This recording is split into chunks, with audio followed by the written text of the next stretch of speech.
seguir a nossa matéria de apresentar candidatos, os principais candidatos à Prefeitura de São Paulo, definindo os principais candidatos como aqueles que mais se destacam nas pesquisas do Institutos Especializados de Opinião Pública. Anunciamos também, aqui está conosco, hoje o senhor João Dória, que é a grande surpresa desta eleição, porque ele nem se imaginava que ele estaria com sucesso disputando a Prefeitura de São Paulo. Companheiro Tiago Berrache. Tudo bem. Candidato, bom dia. Muito obrigado Thiago, pela sua atenção. Bom dia, Joseval. Bom dia. Antônio Vila, Vera, bom dia.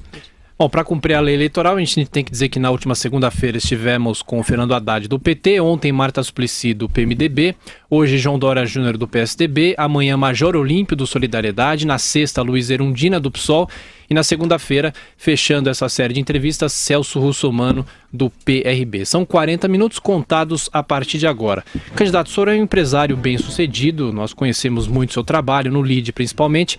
A grande questão é essa imagem do senhor. O senhor acha que, de uma certa maneira, o senhor se afasta um pouco da periferia e esse é o grande desafio, se tornar conhecido na periferia de São Paulo? O desafio existe. Mais uma vez, bom dia. O desafio existe e é fato. Mas, sendo o novo, eu tenho sido muito bem recebido, Tiago, na periferia de São Paulo. Eu ontem celebrei 222 visitas à periferia desde agosto do ano passado, lembrando que eu disputei as prévias do PSDB. Então, tenho sido muito frequente na periferia. E a aceitação é boa. A população, de certa maneira, até com uma dose de injustiça, Joseval, tem um afastamento em relação aos políticos. É perceptível que a população não quer o político. Não acho isso justo, porque coloca bons e maus dentro da mesma panela.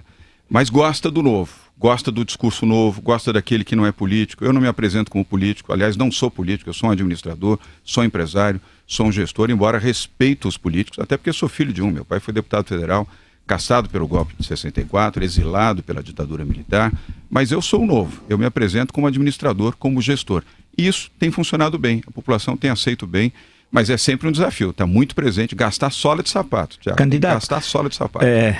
Bom dia, candidato. Bom dia, justamente sobre essa questão do novo, eu vindo ontem para cá, alguém comentando com o pessoal, me disseram o seguinte, que leram no jornal no final de semana, no jornal paulistano, uma informação que em Campos do Jordão, o senhor teria comprado terrenos vizinhos à casa que o senhor tem lá e se apropriado de terra pública. Aí essa pessoa me disse assim, quer dizer que o João Dória é o Guilherme Boulos dos ricos? Quer dizer, eu queria justamente saber do senhor o seguinte, como é que é? Será que o senhor é a versão, é a outra face da moeda? Quer dizer, nós temos o Guilherme Boulos supostamente dos pobres, e o senhor seria o Guilherme Boulos dos ricos? Olha, Vila, primeiro obrigado pela pergunta, ajuda a esclarecer, mas agradeço a comparação, mas eu declino, não tem nada a ver com Guilherme Boulos.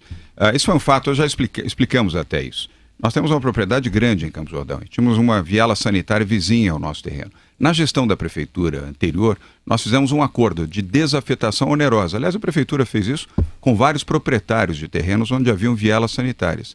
Campos do Jordão foi, no passado, um destino médico para as pessoas que iam curar tuberculose. E várias vielas sanitárias foram estabelecidas no plano diretor da cidade. Mas com o tempo não foram utilizadas e muitas entraram em erosão. Essa viela sanitária do lado da nossa casa é um terreno de 16 mil metros quadrados, tem 400 metros. É uma nesga de terreno. A prefeitura anterior propôs e nós aceitamos fazer a desafetação, a prefeitura propôs e nós aceitamos pagar pela viela. Em vez de fazer o pagamento em dinheiro, pagamos em um serviço. A prefeitura sugeriu que nós comprássemos um grupo gerador para o pronto-socorro municipal de Campos do Jordão. E assim fizemos. Aliás, este grupo gerador, Joseval, custou 3,5 vezes mais do que o valor da desafetação de 400 metros numa área rural em Campos do Jordão. E mais a instalação. Fizemos, está lá, ajuda até hoje o pronto-socorro a funcionar 24 horas por dia em qualquer situação de falta de energia. Porém, a prefeita anterior teve um descuido e não homologou isso na Câmara Municipal. E nós solicitamos agora, na atual gestão, que a Prefeitura recoloque o assunto na Câmara Municipal para autorizar esta desafetação. Portanto, está sub júdice. O assunto não está decidido, não houve decisão, não houve transitado em julgado. Eu li essa matéria, só falta a homologação da Câmara. Da Câmara Municipal. Realmente tudo está, inclusive nós na internet. Nós cumprimos o nosso papel, fizemos o que tínhamos que fazer. Candidato, o senhor usa como um atributo o fato de não ser político, se referiu inclusive a isso agora mesmo. Mas o governador Geraldo Alckmin, para montar uma aliança, para ajudar a montar uma aliança de 13 13 partidos que suportam a sua candidatura, ofereceu cargos no governo do estado, secretarias para alguns partidos, como o PP. O PV pode assumir a Secretaria da Cultura tão logo passe a eleição. Eu queria saber, não é entrar na política usando um expediente da velha política? O senhor não acha que esse tipo de expediente de lotear o governo por partidos levou a incidentes, por exemplo, como o mensalão? Como é que o senhor pretende montar a sua equipe, tendo em vista tantos partidos, e como o senhor vê o fato desses partidos terem embarcado no governo do estado para apoiar a sua candidatura? Boa pergunta, porque permite esclarecimento. Primeiro, todos os partidos que hoje participam do governo e estão coligados a nós, é uma aliança de 12 partidos, somos 13 partidos, compondo, aliás, a maior aliança desta eleição. O senhor usa o 13 também? Eu não gosto muito desse número, eu falo 12 mais 1, eu prefiro. Mas esses partidos já fazem parte do governo, já atuavam no governo. O próprio PV que você se referiu, o Partido Verde, já fazia parte da base aliada do governo. Fazer parte da base aliada faz parte do jogo político, é normal. Isso tem no governo federal, estadual, municipal, no Brasil e fora do Brasil. Portanto, não houve uma mudança na política do governo do estado. Pode ter havido mudanças, como é comum e é razoável também, de nomes. Sai o A, entra o B, sai o C, entra o D. Mas os partidos coligados funcionam já e operam dentro do governo do estado. Inclusive partidos que hoje disputam conosco. O PRB e o Solidariedade, que disputam conosco. O Solidariedade com o Major Olímpio, que é candidato, um bom candidato, diga-se de passagem. O PRB com o Russomano fazem parte também da base aliada do governo Geraldo Alckmin. Se houvesse ali uma intenção deliberada em prol do candidato, eles não estariam fazendo mais parte dessa base aliada. Teríamos outros partidos fazendo parte dela. E do ponto de vista da nossa gestão, Vera, quero dar um exemplo a você. Você vai se lembrar que a última chapa pura para prefeito em São Paulo foi em 1992, com Walter Feldman, Fábio Feldman e Walter Feldman. Depois disso... Puríssima nesse caso. Pois é, puríssima, né? Embora não sejam parentes diretos, mas puríssima. Duas boas pessoas. Mas agora nós temos chapa pura. Bruno Covas é o meu vice, então nós temos 2 PSDBistas disputando. E eu lembro sempre, você como uma boa analista que sabe que o bem mais precioso numa campanha é a vice. Porque o vice você não demite, você vai com ele até o fim. A Dilma que o diga, né? Você vai com ele até o final. Nós não negociamos a vice. Uma demonstração clara de que nós queremos fazer uma gestão programática. E outra coisa que quero dizer a você, aos ouvintes internautas aqui da Jovem Pan, não teve negociação de cargo nenhum. Nem de secretaria, nem das subprefeituras, que aliás nós vamos falar sobre isso, porque vão mudar, serão prefeituras regionais, nenhuma negociação e nem haverá. Indicações poderão existir, faz parte também do jogo político, mas partilha, não. João Dória, eu li que você vai privatizar o Anhembi, o Pacaembu, o Interlagos, me parece também que corredor de ônibus. Você vai privatizar o que mais? Bom, é oportunidade também para esclarecer, José Val. O Anhembi e Interlagos, eu vou me referir na sequência, serão privatizados sim. O Pacaembu será uma concessão por tempo determinado. Aliás, estive lá ontem, fui visitar o Pacaembu, fui ao Museu do Futebol já pela 3ª vez, recomendo inclusive aos internautas e ouvintes que visitem o Museu do Futebol no Pacaembu, administrado por uma OS, uma organização social vinculada à Fundação Roberto Marinho. E, aliás, esse é o exemplo que nós julgamos adequado. Aquilo também é uma concessão, é um processo de concessão por prazo determinado. A cada 5 anos é renovada a concessão para exploração do Museu do Futebol. O Pacaembu será a mesma coisa. Continuará sendo o estádio municipal Paulo Machado de Carvalho, só vai ter futebol, nenhuma outra atividade além de futebol. O centro poliesportivo que fica logo atrás continuará a funcionar com acesso gratuito às pessoas. Agora, o estádio, ao ser concedido ao setor privado, alivia os cofres públicos de 19 milhões de reais por ano, que é o custo de manutenção do Pacaembu. Funcionários, segurança, manutenção, serviços, gramado, luz, etc., custa 19 milhões por ano. Você pode dizer, não é muito, mas é. Se você considerar que depois de 4 anos você tem quase 60 milhões de reais que podem estar destinados para a saúde e para a educação. E, além disso, um serviço concessionado opera melhor. Funciona, por exemplo, para oferecer banheiros. As mulheres não conseguem ir ao Pacaembu, pelo menos com dignidade. Os banheiros não atendem as mulheres. Banheiro químico, não vamos dizer que é exatamente algo que as mulheres apreciem. Nem nós apreciamos, quanto mais as mulheres. Acessibilidade. O estádio tem um problema para as pessoas com deficiência. Mesmo a imprensa, você viu ali como é ruim, como são ruins as instalações para a imprensa. E aí, com o setor privado, esse investimento será feito. O estádio continuará sendo o estádio municipal Paulo Machado de Carvalho, o Pacaembu, o Museu do Futebol, as instalações melhoradas, ampliadas e modernizadas. Mas, João, desculpa, o estádio não é tombado? Mas não vai mudar nada, você não muda tem como arquitetura. reformar nada? Não, reforma você pode fazer, você Pode não pode fazer. mudar a arquitetura, você não pode mudar a arquitetura, os traços arquitetônicos do estádio não precisam ser modificados. Agora, o nível de conforto, acessibilidade, funcionalidade, instalações de segurança, isso sim. Agora vamos para o foco AMB Interlagos. Vamos privatizar? Sim, vamos fazer aquilo, José, que o PT morre de medo de fazer. Ou então anunciou, porque o prefeito Fernando Haddad anunciou várias vezes que ia privatizar o AMB. Não privatizou.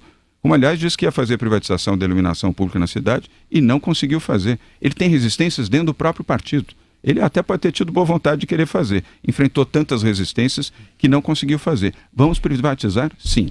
O Autódromo de Interlagos, para poder esclarecer, Vera, representa a cada 4 anos 400 milhões de reais de despesa direta do município de São Paulo.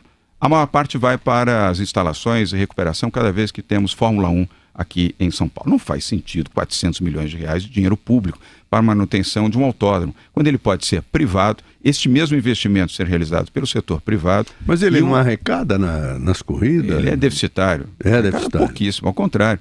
A cidade, o município, a prefeitura subsidia a Fórmula 1. Eu não tenho nada contra a Fórmula 1, mas entendo que não é dinheiro público que tem que subsidiar um evento privado. É o setor privado. Estudos, Verinha, só para complementar, desculpa.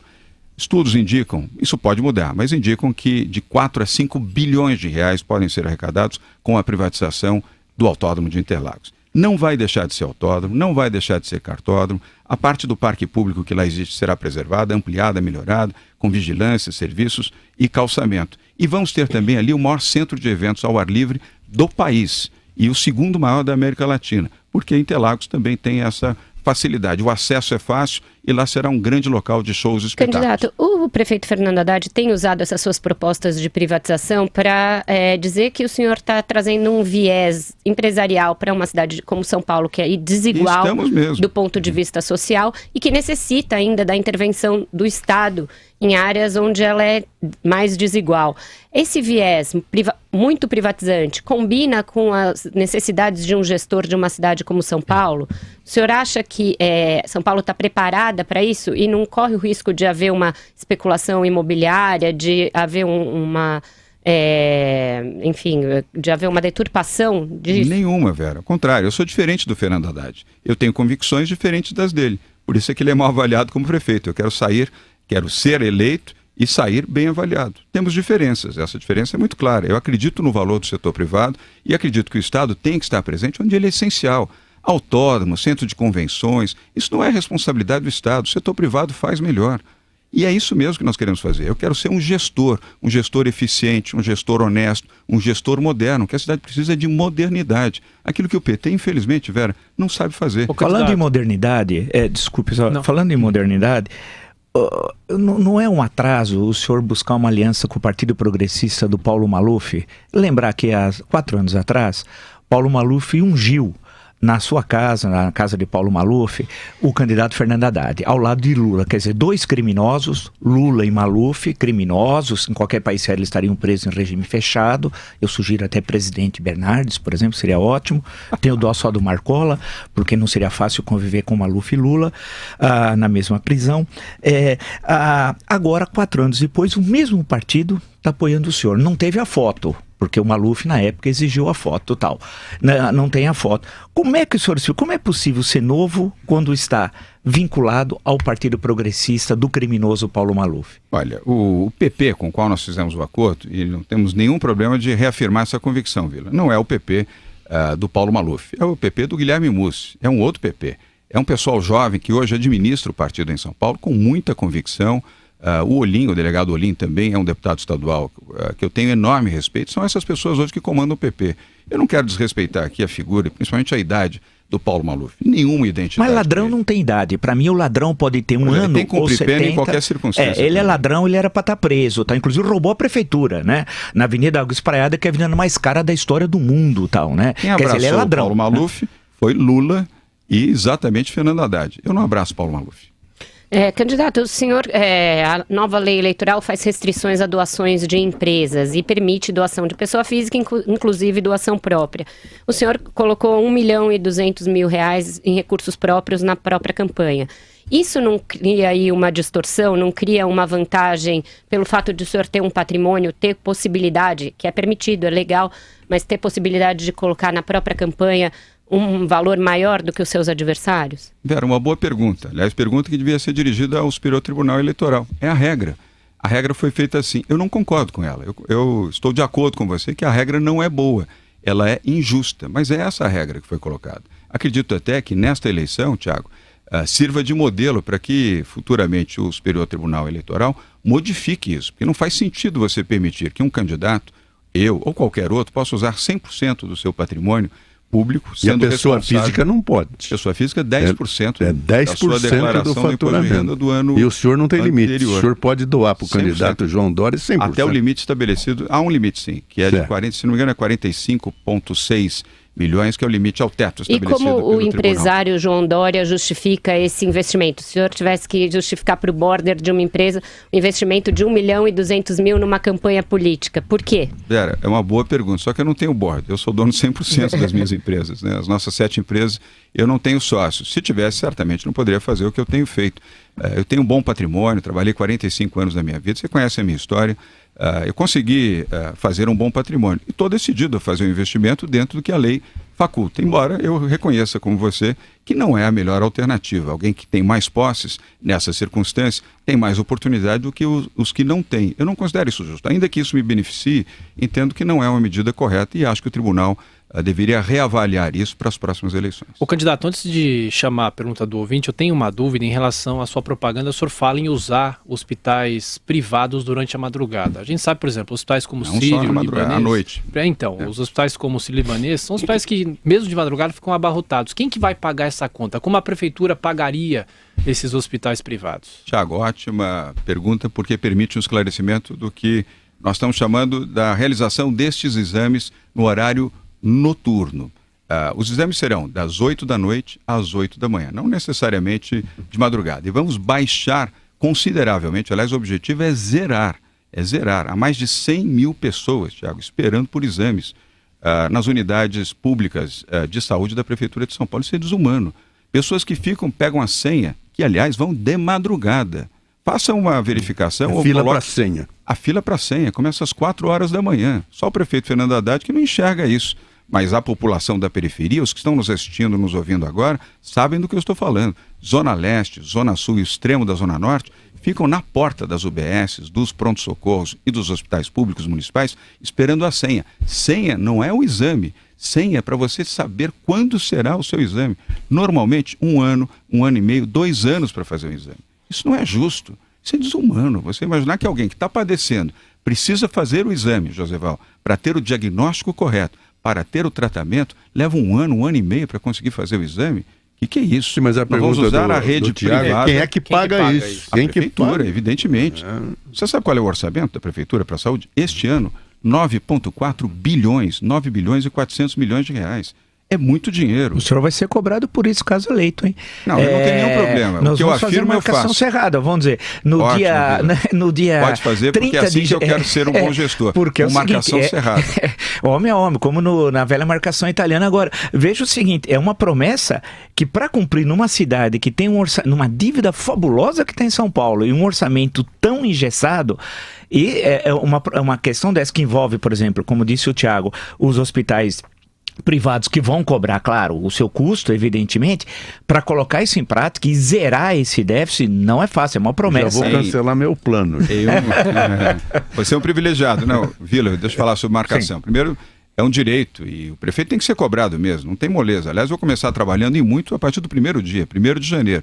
Você me conhece, eu não sou Jaiminho não, trabalho e duro, acordo cedo, durmo tarde, construí a minha vida trabalhando duramente, vou seguir nesse mesmo ritmo à frente da Prefeitura de São Paulo. Vamos zerar em 1 ano nós vamos zerar essa fila de 100 mil e utilizando a rede privada. Não vamos usar nem o Einstein nem o Sírio-Libanês, como lembrou ali o Tiago, ele fez só a menção, né? A observação. Há mais de 40 hospitais privados que de noite tem uma queda sensível. Os seus equipamentos, os equipamentos de tomografia, radiologia, os técnicos estão lá, operam 24 horas por dia. Então já tem o custo. A prefeitura vai contratar esses horários pagando muito menos do que se nós tivéssemos que implantar, comprar equipamentos, contratar pessoas, treinar pessoas para isso. É gestão, Vila. Ser um bom gestor. Isso eu sei fazer. E é exatamente isso que eu vou fazer na Prefeitura de São Paulo. Bom, lembrando que a nossa entrevista está sendo transmitida também ao vivo, por imagens, pelo YouTube, pelo Facebook e, claro, pelo site da Jovem Pan. Aliás, a equipe do site da Jovem Pan foi a sua escolher perguntas para o candidato. Eu sou Ian, eu vim do Rio de Janeiro, né? Tô morando em São Paulo há 2 anos. Eu gosto muito da cidade, acho que muitas coisas funcionam, mas algumas coisas têm que melhorar, como a limpeza urbana. Eu acho a cidade muito bonita, porém muito suja. Queria saber de você, prefeito, que vem por aí, o que você vai fazer para mudar isso? Pergunta sobre a zeladoria da cidade. Concordo plenamente com você. É um lixo. A zeladoria não existe. Vai terceirizar o lixo. As prefeituras, nós vamos otimizar, melhorar a qualidade da zeladoria urbana. É uma vergonha. É vergonhoso o que acontece. A cidade está imunda, está pichada, está maltratada, maltrapilha, e os contratos que a prefeitura tem com as empresas que deveriam fazer esse trabalho não são bem feitos. E as subprefeituras não funcionam bem, elas foram sucateadas. Aliás, isso já foi discutido aqui, até nos meus antecessores aqui, essa questão já foi colocada. Vamos melhorar a zeladoria urbana com as prefeituras regionais. Primeiro vamos acabar com esse negócio de subprefeitura, suborçamento, subbairro, subpovo. Acabar. Agora é prefeito e prefeita regional. Vão ser empoderados, vão ter recursos que, aliás, a prefeitura, na gestão Haddad, concentrou nos gabinetes lá do Palácio do Anhangabaú, com medo, porque fez o partilhamento das subprefeituras, não deixou de... O senhor não vai partilhar? De jeito nenhum. Gente eficiente e ficha limpa, Vila. E outra coisa, tem que ser residente no bairro, tem que morar no bairro, porque ele vai olhar nos olhos das pessoas, dos seus vizinhos, enquanto for gestor, como prefeito ou prefeita, e depois também. Então não vamos importar ninguém, nem de outras cidades, nem de outros bairros. Gestão eficiente. O então prefeito José Serra, do seu partido, importou do interior, inclusive, subprefeitos. O senhor acha que ele errou? Não, foi um outro momento. Assim como o Kassab colocou coronéis. Cada um fez aquilo que tinha que fazer, ou entendia que tinha que fazer, no seu momento. Neste momento, nós vamos ter uma outra conduta. João Dória, ontem eu fiz uma pergunta a seu respeito para a Marta Suplicy, que esteve aqui, e ela falou uma frase que eu fiquei pensando. Porque você é um grande negociante, um gestor, como você fala, você transforma tudo fácil, com passes de mágica de um homem que é gestor. Mas a Marta falou, ele está confundindo a vida pública com a gestão de uma empresa. Você falou do lixo, por exemplo. Vai gerir e tal, não sei o que, resolvido. Mas na verdade não é assim. Para você abrir um lixão, o que você tem de órgão público de defesa da natureza que proíbe esse lixão, ou então exige largos estudos para permitir que um caminhão de lixo ali deposite o lixo, é um negócio que a sua gestão vai entravar aí. E não é só. Tem o lixo medicinal.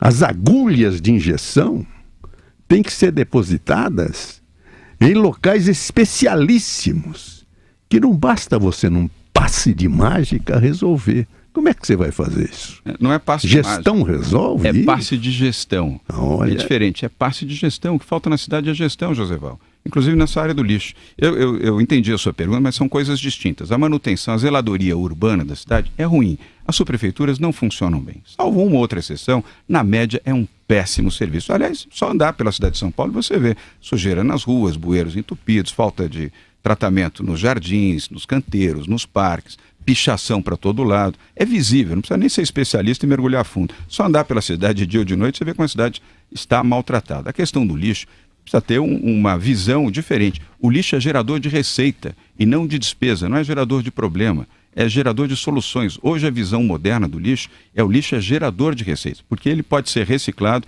pode ser administrado corretamente, inclusive como gerador de receita para a cidade, volto a repetir. Então é uma gestão diferenciada nesta área que vai permitir que o lixo médico, o lixo orgânico, as reciclagens possam ser colocadas em prática de forma moderna e eficiente. A própria Prefeitura de São Paulo inaugurou uma usina de reciclagem que tem um uso de 40%. 60% não é utilizado, porque a Prefeitura não estimula a separação do lixo. Você mesmo poderia estar no seu edifício, contribuindo no seu condomínio para a separação do lixo, com a certeza de que o lixo separado vai ter uma finalidade específica. Hoje, os poucos que fazem isso não têm nenhuma certeza, nenhuma segurança de que o lixo, quando você faz a separação do orgânico e não orgânico, vai ter uma finalidade específica. Se eles não misturam tudo de novo. O sentimento das pessoas é esse. Não falo. Candidato, eu perguntei agora há pouco do ministro José Serra e do modelo que ele implementou na subprefeitura, o senhor saiu um pouco pela tangente, mas o fato é, existe uma divisão interna no PSDB que foi muito visível na prévia, levou inclusive a que o então pré-candidato André Matarazzo deixasse o partido, ele hoje é vice da ex-prefeita Marta Suplicy pelo PSD, e isso deixou algumas marcas. O ministro José Serra, por exemplo, ainda não entrou na sua campanha, não gravou. Eu queria saber, essa ala do PSDB ligada a José Serra e o ex-presidente Fernando Henrique Cardoso, eles vão entrar na sua campanha? Eles apoiam a sua candidatura? Como é que está essa questão interna no PSDB? Vera, tudo a seu tempo. Nós estamos somando forças. Eu queria lembrar, inclusive, quem fez um belíssimo discurso na nossa convenção foi a Aloysio Nunes, senador Aloysio Nunes, uma figura exemplar, tenho uma enorme admiração por ele. Apoiou o André Matarazzo, aliás, foi um dos seus maiores e mais fortes apoiadores, e foi lá na nossa convenção, fez um discurso muito positivo, construtivo e integrador. O próprio senador José Aníbal, que até foi bastante duro conosco durante as prévias, mas eu mantenho a minha admiração e o meu respeito por ele, hoje está integrado dentro do partido. O presidente Fernando Henrique Cardoso já disse que vai gravar o seu depoimento para o horário eleitoral a seu tempo, como ele diz. E eu tenho um enorme respeito, aliás, uma das figuras mais emblemáticas da política brasileira em todos os tempos, chama-se Fernando Henrique Cardoso. E tenho respeito também pelo senador, agora ministro José Serra. Quem sabe, ao seu tempo, ele também se manifestará. Não há necessidade de fazer pressão sobre eles. O tempo ajuda essa cristalização e a unidade partidária como um todo, sempre sob a liderança de Geraldo Alckmin, que é o maior eleitor deste estado dentro do PSDB. É justamente essa questão do maior eleitor. A impressão que dá, e durante a campanha e todos os debates no interior do próprio PSDB, que o senhor seria um candidato do bolso do governador. E isso estaria tão explícito que até no seu slogan Acelera São Paulo, é um slogan usado pelo governo estadual no início da gestão. O senhor sabia que esse Acelera São Paulo tinha sido usado por governo Alckmin e que o senhor é candidato do bolso do governador? Eu gosto do Vila porque ele acelera mesmo, é acelerador, por isso que é torcedor do Peixe.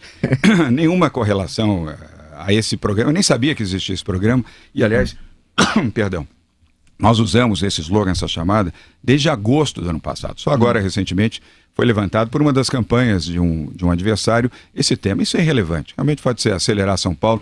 Foi tão irrelevante que ninguém nem lembrava. Se fosse uma campanha importante, significativa, podia até criar essa associação e ela realmente não seria positiva. Como ela não teve nenhum efeito, consequentemente, o fato de usar o Acelera São Paulo, e esse símbolo aqui, que é o nosso, contra o devagar quase parando do Fernando Haddad da Prefeitura, vai com o João Dória acelerando. Não tem nada a ver com aquela campanha anterior. E eu tenho muito orgulho dessa relação com o Geraldo Alckmin. Queria aproveitar para registrar aqui um homem de bem, honesto, sincero, bom gestor, 4 vezes governador do estado de São Paulo. Não é infalível, aliás, não há infalível dentro da política, como não há infalível no jornalismo, na vida privada. Todas as pessoas podem cometer seus erros, mas é um homem digno, honesto, e eu tenho muito orgulho da sua amizade. Porém, aqui na cidade, a gestão do governador não é assim tão bem avaliada. Ele tem índices idênticos, segundo o último Datafolha agora de agosto, de rejeição e de aprovação. 31% de ótimo e bom, 31% de ruim e péssimo. Ele é um bom padrinho e o senhor tem prometido replicar aí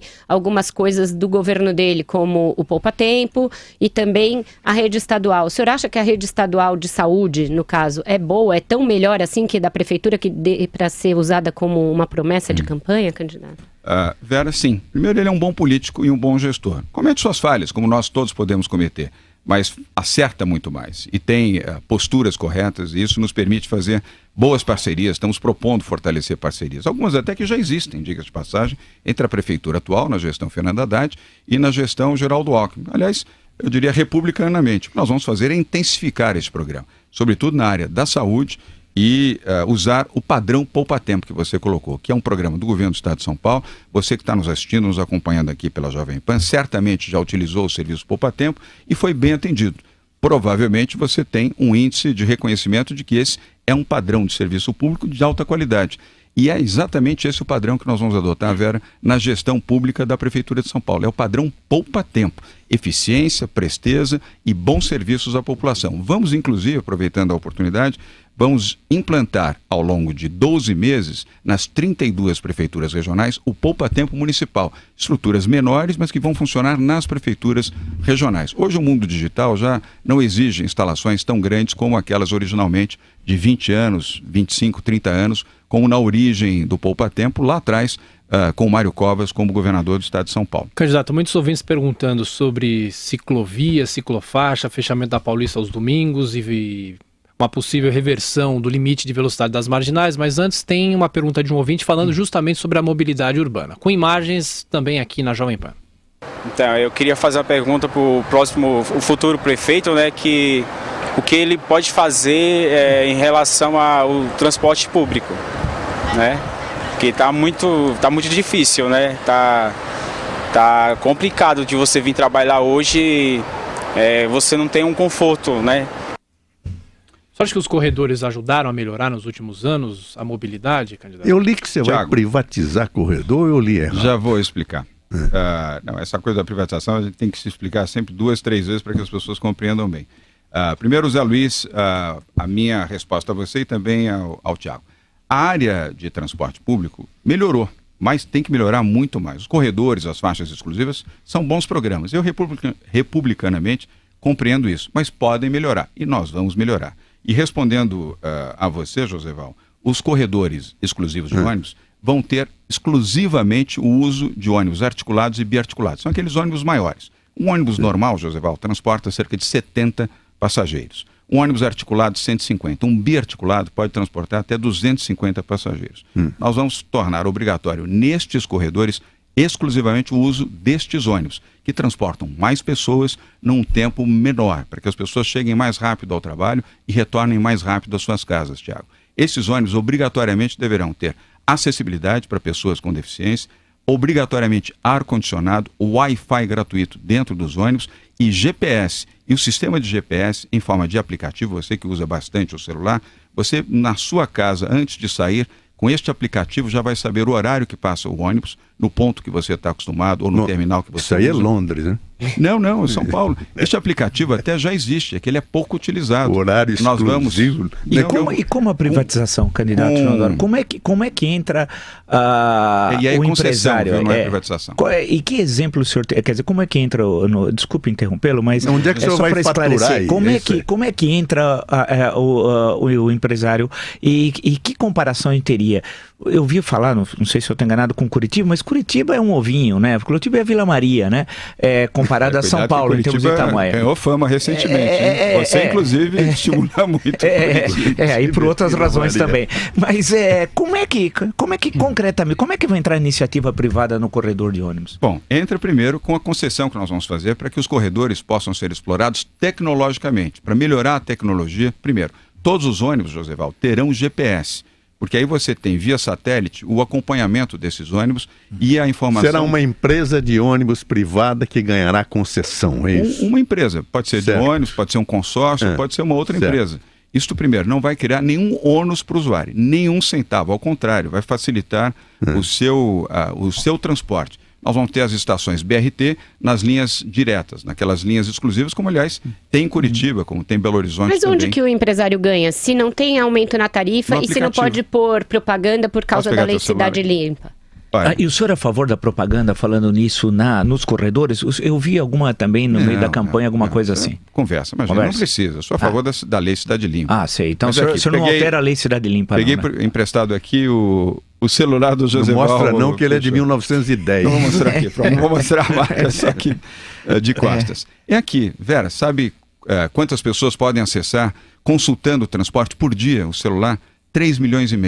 3 milhões e meio. Mas o aplicativo vai ser pago, então? Claro, não, ele tem publicidade, como todos os aplicativos, ou muitos aplicativos têm, e aí você tem a remuneração. Qualquer mídia, você que trabalha num grupo de mídia, aqui na Rádio Jovem Pan, que você tem 3,5 milhões de impactos, isso é muito, isso é uma mídia substantiva, importante. E aqui vem o resultado, Vila, do aplicativo como resultado da concessão privada. Não precisa ter publicidade nas faixas, não precisa ter nada que mude a lei Cidade Limpa. É aqui que vem o Candidato, o senhor Isso é faz uma modernidade, brincadeira. O senhor faz uma brincadeira que é bom morar na propaganda do PT, mas eu tô achando que morar na sua é quase morar em Matrix. Tá muito descompassado com a realidade da cidade. Eu convido você para morar na administração do João Dória. Vai ser melhor do que na propaganda do João Vai Dória. ser melhor que Blade Runner. Não, eu que a gente quero não antes da respondeu. Desculpe. Ciclovias marginais, a gente responde na sequência. Eu quero que o senhor me fale sobre creche, que eu acho que é a pergunta que eu tenho feito para todos. O grande drama da mulher de São Paulo, principalmente a mulher solteira, que tem 2, 3 filhos de 3 pais diferentes, porque a família na periferia acabou, não é verdade? E não tem creche. Como é que o senhor vai privatizar ou resolver essa situação? Fala em parceria também, né? Não é privatizar de novo. O Joseval está muito privatista. Não. Estou diante do homem, do cara. Não, aqui como disse o Barack Obama, o senhor é o cara. Vamos lá. Joseval. Obrigado. Olha, tem 103 mil crianças fora da creche. Esse é o número oficial. Isso aí. Há 103 mil, exatamente. Há suspeitas, Vila, de que esse número seja maior. Tem essa pegadinha de, olha, crianças inscritas que não estão na creche, não fazem parte dessa conta. Portanto, 103 mil mães, não é verdade? Não, crianças... Ou provavelmente, assemelhado. Ou assemelhado. Mães com 2 filhos. Sim. Mas vamos considerar esse número como um número oficial da prefeitura. É muito, 103 mil crianças. E, em tese, por óbvio, a cada mês aumenta o déficit, porque se não tem vaga, mais crianças de 0 a 3 anos vão ficando fora das creches.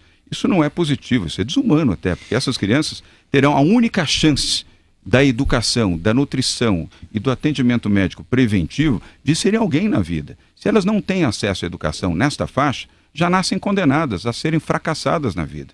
Então nós temos que ter um programa, e esse programa será de terceirização. Aliás, a prefeitura já faz, só que faz mal. Faz pouco e faz mal. Deveria fazer com mais intensidade e com mais eficiência. O que nós vamos fazer? Para explicar de forma muito breve, e no próximo bloco eu volto, viu, Tiago, para falar das ciclovias, ciclofaixas, faltando da Paulista também. Candidato. Mas no programa das creches, é fazer creches menores.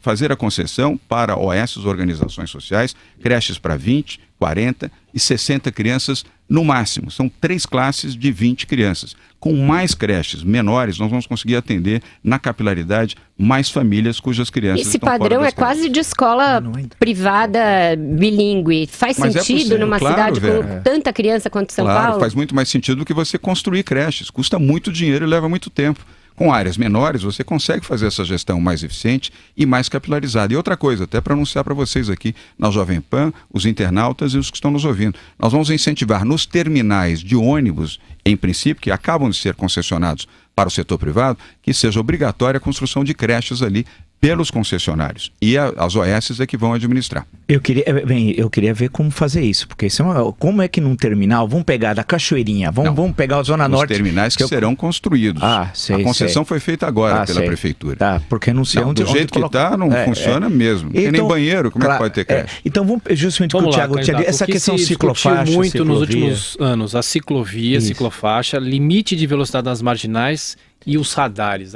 E o fechamento que vive da Paulista. multando em cima das pontes, principalmente nas marginais. Bom, começar pela Paulista, então, em homenagem ao Vila e torcedor do peixe como ele é.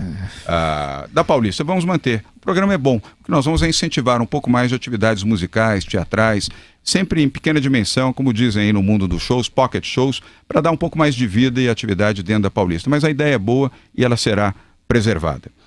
Ciclovias e ciclofaixas. Não sou contra, sou a favor das ciclovias e das ciclofaixas. O que eu sou contra é ciclovia mal feita. Os excessos de custo e os excessos onde não deveria ter. Por exemplo, ciclovia em cima de calçada na periferia, Joseval, não faz o menor sentido. E ciclovias onde você não tem o ciclista, nem na mobilidade e nem no lazer, também não faz sentido. É gasto de dinheiro público só para fazer quilometragem de ciclovia. Onde ela estiver funcionando, ela será preservada e mantido. O programa é bom. Marginais. Quero deixar aqui mais uma vez claríssimo para você, para os internautas, para os que nos ouvem aqui. Na semana seguinte mudam as velocidades nas marginais Tietê e Pinheiros, conforme o Código Nacional de Trânsito estabelece e permite 90, 70 e 60 km. Só não muda no dia seguinte, Joseval, porque você precisa obedecer o código de trocar a sinalização.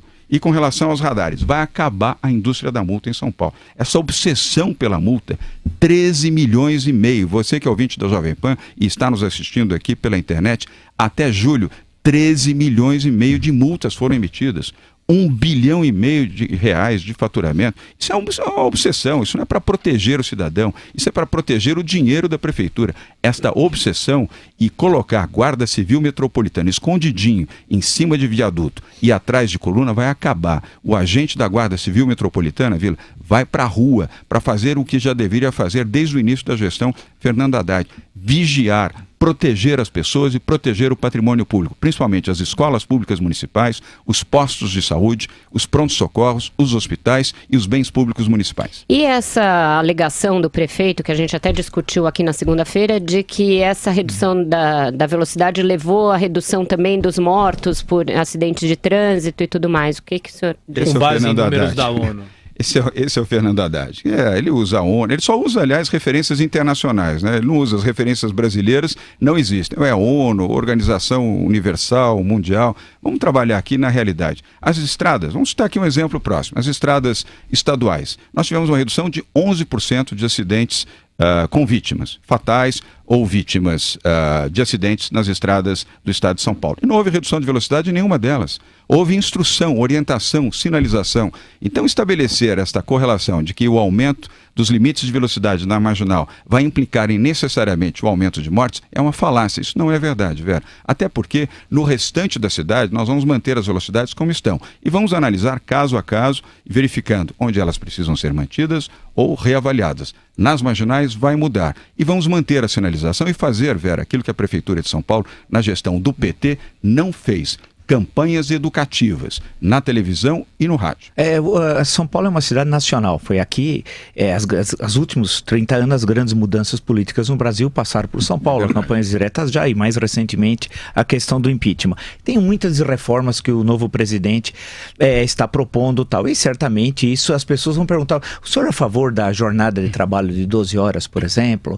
O senhor é a favor da reforma da Previdência? Que postura o senhor, como prefeito, mesmo que isso não é feita, evidentemente, a prefeitura, mas é uma questão política, tem prefeito de São Paulo, quantos que concorreram ou que foram eleitos presidente da República, como Jânio Quadros, por exemplo, em 1960. Como é que fica? Que postura o senhor tem em relação a isso? Vila, você sabe como eu respeito você, eu não fujo a perguntas nem respostas, mas temas nacionais, eu só vou me manifestar depois que eu fui eleito prefeito da cidade de São Paulo. Eu sei que vou poder contar com o seu voto, da Vera, do Tiago, do Josevaldo, quem está nos ouvindo, nos assistindo aqui agora. Mas eu vou me manifestar agora sobre temas da cidade. Eu acho que a população quer o debate sobre os temas da cidade de São Paulo, para resolver os problemas da saúde, da educação, da habitação popular, da geração de empregos e oportunidades, do transporte público. Nesses temas, conte comigo. Temas nacionais, pergunte ao Haddad. Ele que quer transformar a eleição municipal numa eleição nacional. Nós vamos agradecer a sua presença. Uma última perguntinha minha. O senhor vai para o segundo turno com quem? Com quem for. Eu respeito todos os candidatos. Com quem for. Respeito todos eles. Respeito a Marta, respeito a Haddad, o Russomano, a Luísa Erundina, o Major Olímpio e os demais também. Eu respeito. Aliás, o setor privado, José, ensina você a respeitar os seus concorrentes. Por menor que sejam, trate com respeito, porque amanhã ele pode ser grande e ficar no seu calcanhar. Com quem for, vamos disputar e quero, sem nenhuma arrogância, dizer a você, vamos ganhar, venceremos, seremos prefeito da cidade de São Paulo. E você que está nos escutando e está nos acompanhando aqui pela internet, se você confia naquilo que eu tenho colocado, na nossa proposta, vote em João Dória 45, pode confiar, vamos fazer uma boa gestão, uma gestão eficiente na cidade de São Paulo. Este é o cidadão João Agripino da Costa Dória Júnior, candidato a prefeito de São Paulo. Obrigado pela sua presença. Obrigado. Obrigado, Tiago. Obrigado, Vila. Obrigado, Vera. Obrigado, ouvintes e internautas. Bom, e só lembrando que amanhã teremos a entrevista do candidato Major Olímpio do Solidariedade, na sexta, Luísa Erundina do PSOL, na segunda-feira que vem, Celso Russomano do PRB, e lembrando que na última segunda recebemos Fernando Haddad do PT e ontem Marta Suplicy do PMDB.